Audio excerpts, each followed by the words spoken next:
Have you ever wondered why, when a seeker delves into deep meditation, powers that seem impossible to ordinary humans, such as reading minds, seeing distant objects, or controlling one's body to the point of death, awaken within them? Are these truly miracles of yoga, or is there some other hidden secret of consciousness? In Patanjali's Yoga Sutras, this is called Vibhuti, meaning miraculous. But Patanjali's message is clear: Nihe Teshamapi Prayambana, meaning these are merely mental states, not reality. As a seeker's meditation deepens, the layers of the mind gradually begin to open. The ordinary person's mind is limited. They only see with their eyes, hear with their ears, and think with their thoughts.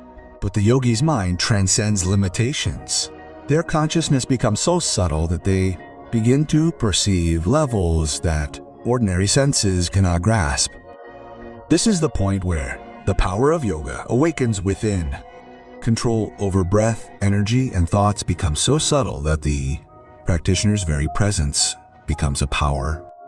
This is the initial form of yogic power. Patanjali calls it Yoga Chitta Vritti Nirodha. When the mind's tendencies are calm, the energy that remains stable within is the true power. But when this power begins to flow, it manifests in many forms. Sometimes it appears as vision, sometimes it gives a glimpse of the future, sometimes it provides extraordinary strength to the body. All this appears like a miracle. But Patanjali says this is natural, because consciousness is reaching its full potential. But this is where the test begins, because the manifestation of power is attractive. When someone feels within themselves that they know more than others, or that they are connected to some invisible energy, a subtle ego begins to arise. The mind quietly says, "Look, I am special. I have achieved it." This is the first illusion. This is the point where spiritual practice begins to stall, because the practitioner becomes entangled in the experience of power. Patanjali gives a clear warning: Te samadha upaksha vatane siddhaya. The siddhis that one attains on the path of meditation are actually obstacles for the seeker. They appear beautiful, but their attachment distracts the seeker from their goal. The purpose of sadhana is not to gain power, but to lose oneself. But when power manifests, the feeling of loss is replaced by a feeling of gaining. And as soon as the feeling of "I am gaining," the ego resurfaces. Imagine a seeker, after years of austerity, realizing that they can feel someone's thoughts. This experience is thrilling, but also dangerous, because the mind, attached to that experience, begins to form an identity. I am the one who knows. This is a subtle trap. Power itself is not bad, but the illusion of I attached to it is the illusion. As long as the I exists, sadhana is incomplete. Patanjali says that vibhuti, or samadhi, or siddhis are merely experiences that occur in the midst of meditation, not the goal. A true seeker knows that experiencing power is as natural as the spread of light when the sun rises. But those who try to grasp the light cannot reach the sun. Can. Here, the test of the seeker is the most difficult, because it is an internal test. When something external tempts the seeker, they know it is temptation, but when power arises from within, they begin to consider it a divine blessing. This is the deepest delusion. Patanjali says, do not use siddhis, simply observe them. Simply witness them when they come, because if you use them, the mind will return to the desire for control, and the desire for control is the root of ego. The allure of power is very subtle, like the feeling that one possesses a special energy, or that one can transform someone by blessing them. This feeling gradually grows within and pulls the seeker back into the old circle of ego. The path of yoga becomes extremely delicate here. On one side is an ocean of peace, on the other a whirlpool of power. The seeker who is devoid of discernment gets caught in the whirlpool. Patanjali's wisdom teaches that the manifestation of power is not the end. It is only a sign that your practice is deepening. It is not the destination, it is merely a light on the path. If you stop, you will remain circling. To move forward, you must cross that light. It has been said that tad nimittam chitta sanyog, the mind becomes attached to a power, meaning that when the mind becomes attached to a power, it forms a bond with it. Therefore, a true yogi does not connect to any power, they merely observe. Their vision becomes a witness. They know that all these experiences are temporary and that what is temporary is not true. When a practitioner recognizes a power yet remains untouched by it, their yogic power truly becomes stable. Now they are not under any external influence, but remain in pure silence. This silence is their true power. The power that is visible is external, but what lies hidden in silence is divinity. This is why Patanjali said, Vivekyatir aviplava hanopaya, meaning unwavering discernment is the path to liberation from all bondages. When discernment awakens, the attraction of power automatically falls away. Thus, the manifestation of the power of yoga is a necessary but dangerous stage in the seeker's journey. This stage indicates that consciousness is awakening, but it also tests whether the seeker is still a doer or a witness. If they become a doer, their fall is certain. If they remain a witness, their flight is assured. Power is secure only when they remain in silence, for where there is silence, there is yoga. But this is the point where the seeker's most subtle test begins.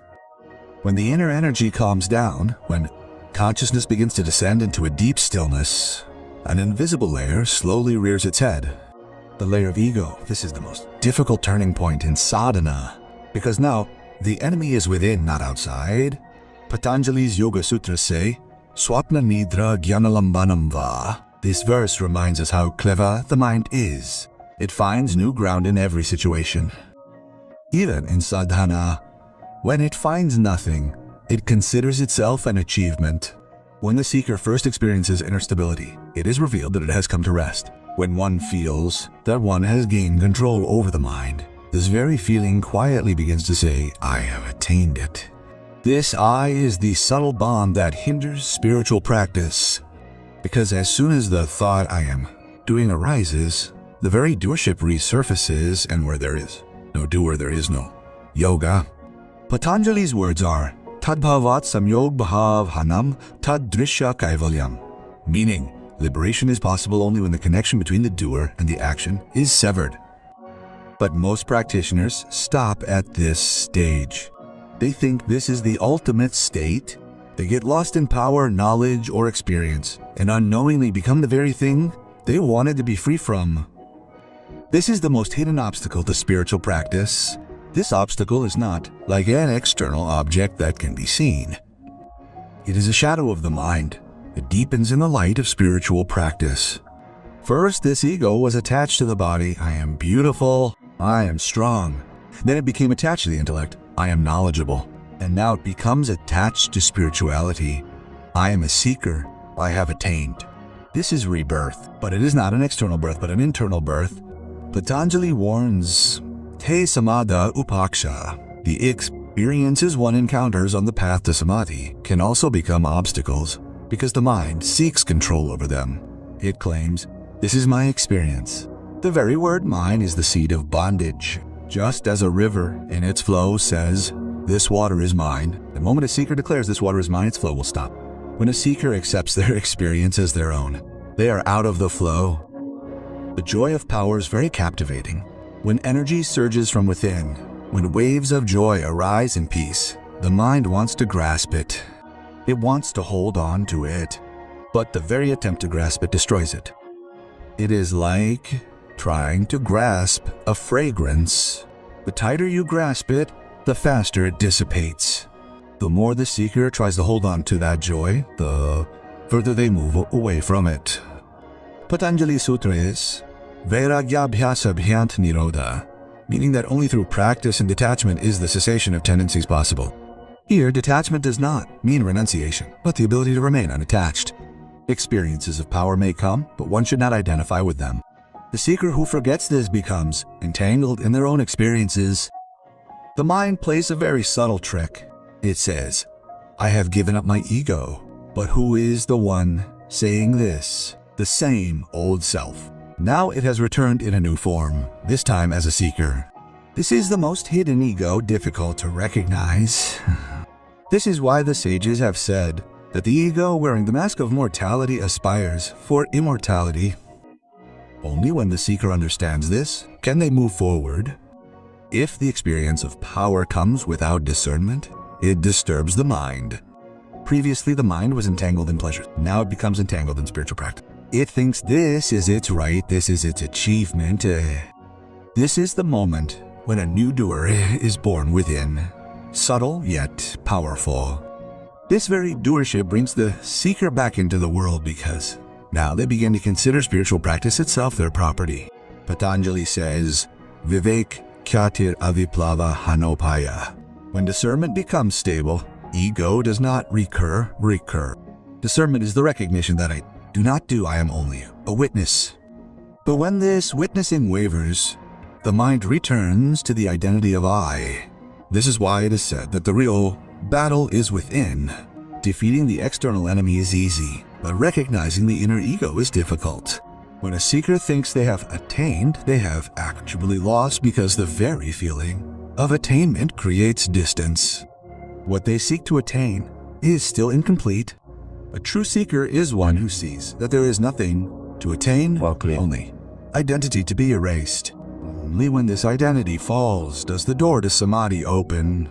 The ego is always reborn in a new form, sometimes in the form of knowledge, sometimes in the form of renunciation, sometimes in the form of sadhana. It repeatedly says, I am. Patanjali's path teaches that this sense of I is the root of ignorance. As long as this I persists, yoga cannot occur. Yoga happens only when the I completely dissolves. In this state, the practitioner must repeatedly remember that power, knowledge, and experience are all temporary. They are merely signs, not the destination. Whoever grasps them stops there. Only he who transcends them progresses towards samadhi. This is the next stage of sadhana where the true practitioner connects not with power, but with silence. Here, there is no striving left. There is no achievement, no I. This is the land where yoga reaches its culmination. In the state of discernment, Patanjali's Yoga Sutras say, Viveka khyati avipuvahanopaya, meaning liberation, is possible only when discernment becomes firm and free of illusions. A true practitioner knows that siddhis are like the flowing waters of a river. Look at them, but do not touch them, for whoever touches them is swept away by the current. But only he who observes becomes a witness. The essence of yoga lies in witnessing, not in control. Those who seek control reactivate the mind. One who simply observes transcends the mind. This is the beginning of discrimination, the recognition that nothing is mine, not even my experience. When the practitioner understands that power is merely a flow, their mind becomes free from within.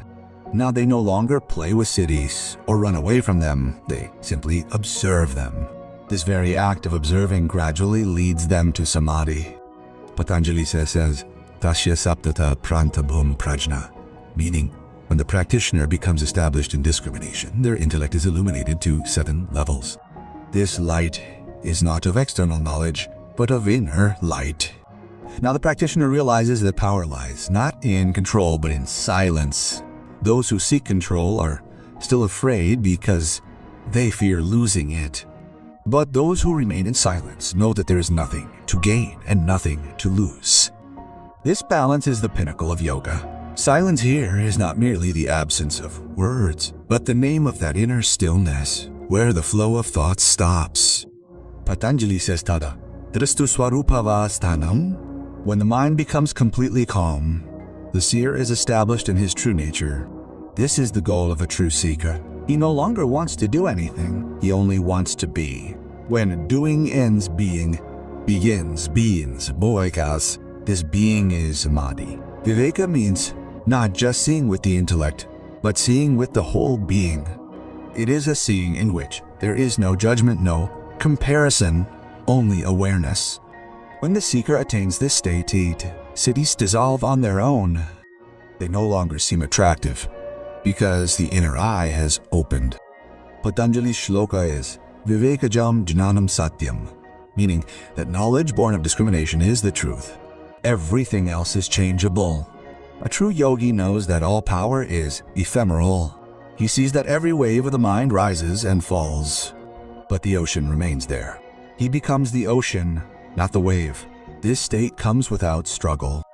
Just as a lamp becomes steady on its own without wind, so too, when a seeker recognizes silence, the mind of a seeker becomes still. Now practice becomes effortlessness, not effort. Yoga becomes instinct, not a practice. Every action in a true yogi's life stems from silence. He speaks silently, walks silently.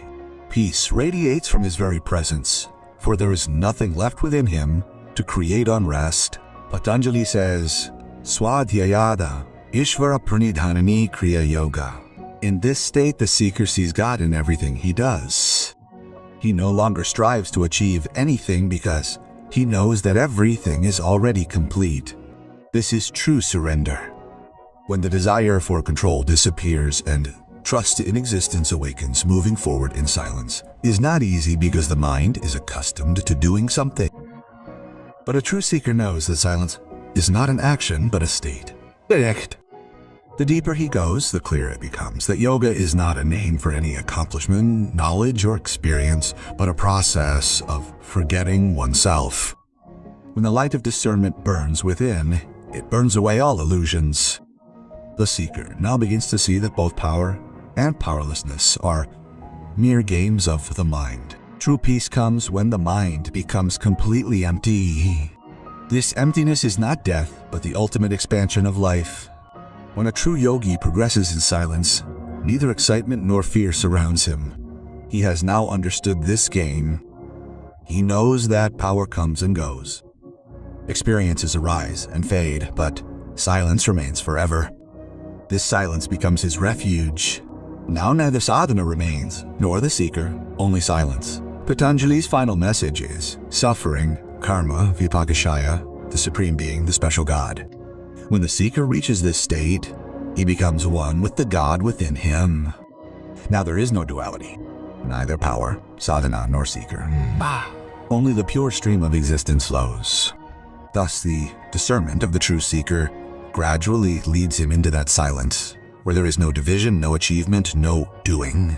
There is only peace, infinite, unchanging, unshakable peace. And this is samadhi, where there are no words, no thoughts, only the silence that gives birth to and encompasses all. This is Patanjali's ultimate message. Remain in silence, for silence is the ultimate yoga. Our aim is for you to discover the depths within you. Join us on this journey. Subscribe to the channel and see yourself in a new light every day. Thank you very much.